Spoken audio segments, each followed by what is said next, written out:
Hello friends, welcome to ISS platform. आज है 12 अक्टूबर और 12 अक्टूबर करेंगे हम करंट अफेयर के एमसीक्यू। चलो वीडियो स्टार्ट करते हैं। फर्स्ट क्वेश्चन से स्टार्ट करते हैं। Which state of India demanded increase limit of income in creamy layer from 8 lakh to 15 layer. क्या आप इनको जानते होंगे? ये कौन है? एकनाथ शिंदे। कौन है दोस्तों? एकनाथ शिंदे। और ये सीएम कहाँ के हैं? ये महाराष्ट्र के सीएम है। अब क्या है कहानी? क्या है कहानी? समझो, आप तो सब छोड़ो। देखो क्या है, महाराष्ट्र में इलेक्शन आने वाले हैं। क्या आने वाले हैं? इलेक्शन आने वाले हैं महाराष्ट्र में। मींस आई गए इलेक्शन है। क्लियर? अब इस इलेक्शन में वोटिंग क्या है, अपनी तरफ वोट बैंक करने के लिए एक डिसीजन लिया गया है। महाराष्ट्र गवर्नमेंट ने सेंट्रल गवर्नमेंट से परमिशन मांगी है कि क्रीमी लेयर क्या होती है? क्या होता है, ओबीसी को रिजर्वेशन दिया जाता है, उसमें एक क्रीमी लेयर है। क्या है? क्रीमी लेयर है। क्रीमी लेयर पॉपुलेशन वो है जो कि ओबीसी से तो बिलोंग करती है, अदर बैकवर्ड कास्ट से तो बिलोंग करती है, पर वो एफुलेंट है। वो कौन है? इनकमली सफिशिएंट लोग हैं, उनकी इनकम इतनी है कि वो उनको रिजर्वेशन की जरूरत नहीं है। वी कैन से लिमिट है उनकी 8 लाख और मोर एनुअली। अगर इनकम है उनकी तो वो क्रीमी लेयर में आएंगे और वो बाहर हो जाएंगे रिजर्वेशन से। अब क्या है, महाराष्ट्र गवर्नमेंट ने डिमांड करी है सेंट्रल गवर्नमेंट से कि इसकी लिमिट बढ़ा दी जाए। कितनी कर दी जाए? 8 लाख से कर दी जाए 15 लाख। कितनी कर दी जाए? 15 लाख कर दी जाए। 15 लाख हो जाएगी तो क्या होगा कि कई सारी पॉपुलेशन ओबीसी की वो रिजर्वेशन के लिए एलिजिबल हो जाएगी। जिनकी इनकम, जिनकी फैमिली की इनकम 15 लाख और मोर है, वही क्रीमी लेयर में आएंगे और इससे नीचे वाले सारे रिजर्वेशन का बेनिफिट लेंगे। अभी सिर्फ ओनली 8 लाख और 8 लाख से ज्यादा इनकम वाले क्रीमी लेयर में थे और उससे कम पॉपुलेशन, जो उससे कम इनकम है, वो बेनिफिट ले रहे थे किसका? रिजर्वेशन का। क्लियर? अब 15 लाख से कम लेंगे, पर ये सेंट्रल गवर्नमेंट डिसाइड करती है कि नहीं करती, वो सेंटर पर डिपेंड करता है। बट मेरा काम है, महाराष्ट्र गवर्नमेंट ने डिमांड करी है वो मैं आपको बता रहा हूं। क्लियर? तो महाराष्ट्र गवर्नमेंट ने ये डिमांड करी है कि जो क्रीमी लेयर है ओबीसी के अंदर, उसकी इनकम लिमिट बढ़ा दी जाए, 8 लाख से कर दी जाए 15 लाख। क्लियर? तो याद रखोगे। चलते अपन नेक्स्ट क्वेश्चन पर। नेक्स्ट है, Nobel peace prize 2024 given to which country organisation? Nihon Hidankyo Nihon Hidankyo. ये है दोस्तों जापानीज, एक जापानीज ऑर्गेनाइजेशन है। अब क्या है, नागासाकी और हिरोशिमा न्यूक्लियर बम फेंके थे यूएसए ने। किस पर? जापान पे। नागासाकी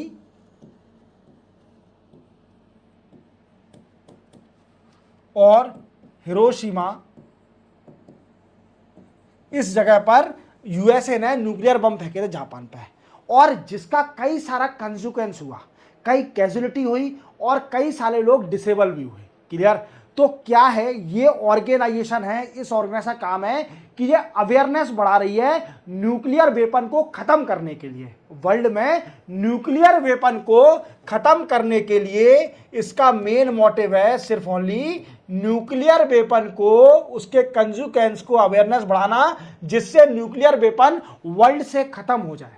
और ये इसलिए इसको नोबल पीस प्राइज मिला है। और ये जापानीज ऑर्गेनाइजेशन है, याद रखना, जापानीज ऑर्गेनाइजेशन है और इसका नाम है नियोन हिदानक्यो।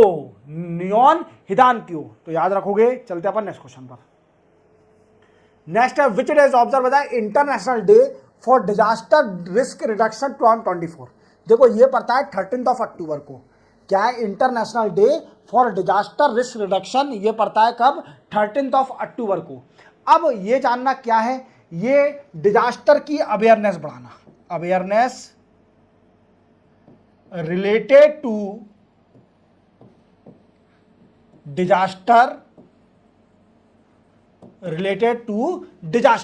डिजास्टर की अवेयरनेस बढ़ाना। आप जानते हो कि वर्ल्ड बड़ा परेशान है इवन दो चीज से, एक क्या? नेचुरल डिजास्टर और दूसरा human made disaster. Even India भी वनरेबल है कई सारे नेचुरल डिजास्टर से और कई सारे ह्यूमन मेड डिजास्टर से। तो ये क्या है, इंटरनेशनल डे मनाया जाता है और डिजास्टर की अवेयरनेस को बढ़ाने के लिए ये दिन मनाया जाता है। और 2024 की थीम थी, ये 30 अक्टूबर को पड़ता है। और इस बार थीम क्या थी सर, आप ये बताइए पहले। आप हर लेक्चर में बताते हो कोई सा भी डे पर उसकी थीम जरूर बताते हो, तो थीम याद रखना। थीम थी इसकी education as lifeline for youth in disaster risk reduction. क्या है, डिजास्टर रिस्क रिडक्शन, ये इसकी थीम थी। तो याद रखोगे। चलते अपन नेक्स्ट क्वेश्चन पर।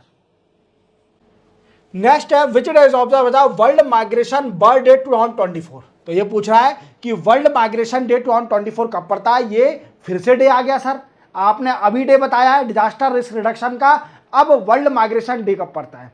तो देखो दोस्तों, आप जानते हो कि वर्ल्ड में माइग्रेशन वर्ड क्या होती है, जो एक कंट्री से दूसरी कंट्री पर माइग्रेट करती है due to changing of the climate, due to changing of the monsoon और क्लाइमेट चेंज होने पर जो माइग्रेट करती हैं एक कंट्री से दूसरी कंट्री पर, वो होती है migratory bird. Clear.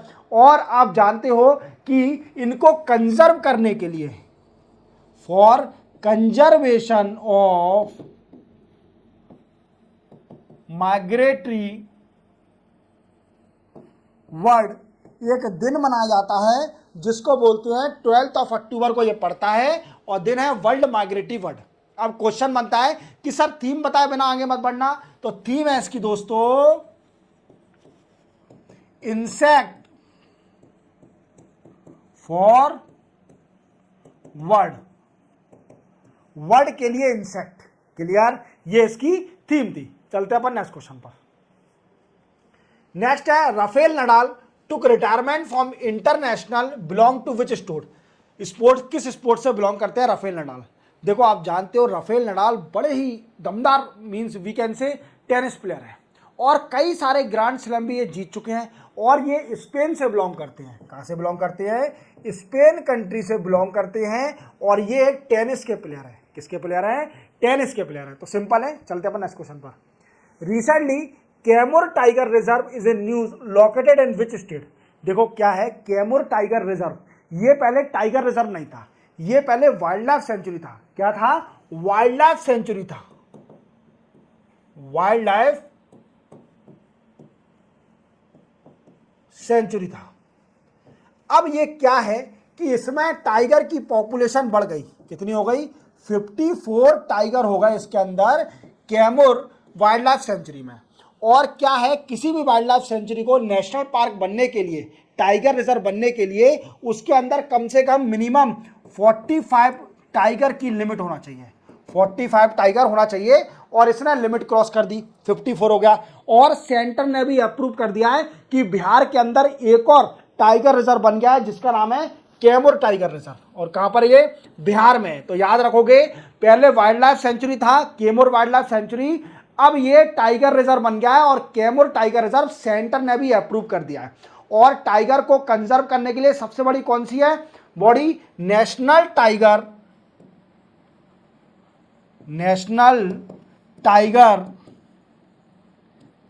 Conservation authority.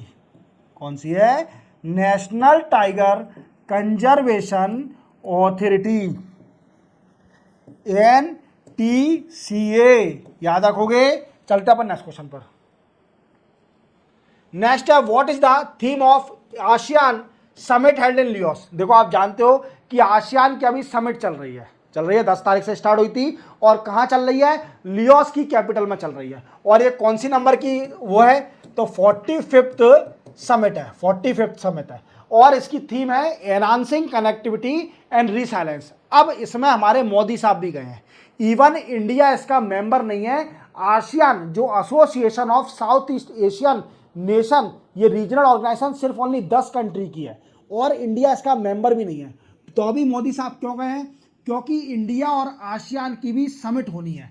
और वो कौन से नंबर की समिट होनी है, वो 21st इंडिया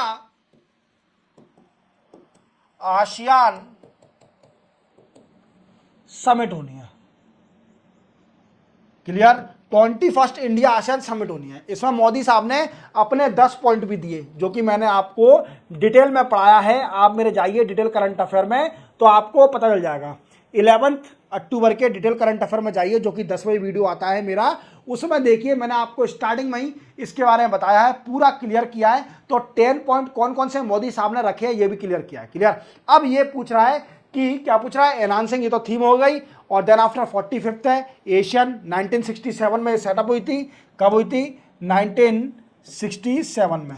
क्लियर? याद रखोगे। चलते हैं अपन नेक्स्ट क्वेश्चन पर। How many country has been elected to human right council by United Nation General Assembly. तो ये पूछ रहा है कि यूनाइटेड नेशन जनरल असेंबली ने कितनी कंट्रियों को अभी इलेक्ट हो गई हैं, किसके अंदर? ह्यूमन राइट काउंसिल में। तो वो हो गई हैं दोस्तों 18 कंट्रियां। याद रखोगे 18 कंट्रियां अभी बन गई हैं किसमें? ह्यूमन राइट काउंसिल की मेंबर बन गई हैं। और ये टेन्योर कितने साल का रहता है? ये टेन्योर होता है सिर्फ ओनली 3 ईयर का टेन्योर रहता है। ह्यूमन राइट काउंसिल में 3 ईयर का टेन्योर रहता है और इनका टेन्योर स्टार्ट होगा 1 जनवरी 2025 और 27 तक चलेगा, दिसंबर 2027 तक चलेगा। Which state will host 38 national game of India? क्या है दोस्तों कि 38th national game of India कौन होस्ट करने जा रहा है? इस बार कौन होस्ट करेगा 38th नेशनल गेम? तो वो करेगा दोस्तों उत्तराखंड। कौन सी स्टेट? उत्तराखंड होस्ट करेगी। और ये समर नेशनल गेम है, summer national game, national game. Clear? और सर विंटर भी होते हैं, इसके बाद विंटर भी होते हैं, विंटर नेशनल गेम।